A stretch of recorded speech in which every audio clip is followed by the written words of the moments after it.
Now, forewarned weather with Ashley Barassi.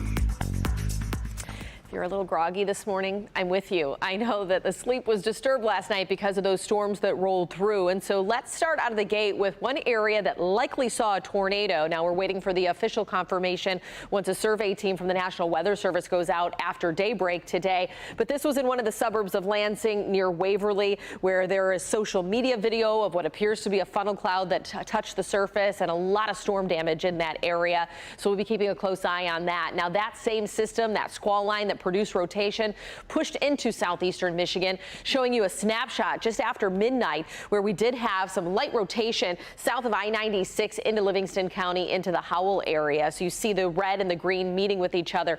That indicates winds going away and towards the radar site. So rotation in that area. So we'll have to see if once we get towards sunrise, if there was any kind of tornadic damage there to see if there was a tornado. Otherwise, this is what I think was probably one of the most impressive snapshots of ExactTrack 4D just after 1 o'clock this morning.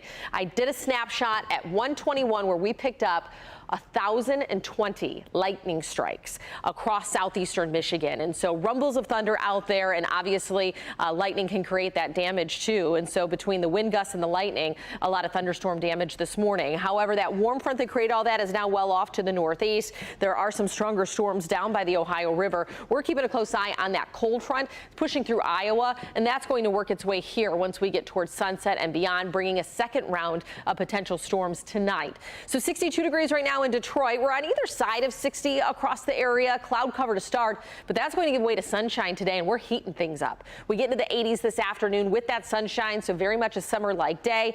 Sunglasses, sunscreen will be a necessity, but those storms will arrive late, especially once we get after about 8 o'clock. Marginal risk for them being severe across lower Michigan, but a much more heightened threat down into the Tennessee Valley, Nashville. That stretches up towards St. Louis and even just south of Indy.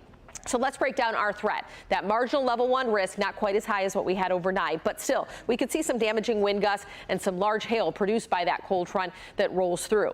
Timeline, onset of the rain, probably closer to about 8 o'clock tonight, especially for our southern counties, but it'll be after that, 9, 10 o'clock, we start to see maybe a few storms firing off and some heavier downpours. And the severe threat would lift around 1 a.m., but we'll hold on to some pre-dawn showers even after 1 a.m. So here's that rain that starts to push towards M59 by 8, 9, 10 o'clock, some heavy downpours, and I won't rule out some of them to be a little bit stronger. But then once we get to 5, 6, some scattered rain showers, that's out of here by the time we get towards sunrise, and then we hold on to drier conditions throughout the rest of the weekend. However, it's going to be breezy behind that cold front, so Saturday, wind gusts around 30 miles per hour and distinctly cooler, especially coming off an 80-degree day. And speaking of cooler conditions, we're going to take that trend all the way through the end of the month. The good news is we're not looking at frost threats or anything like that.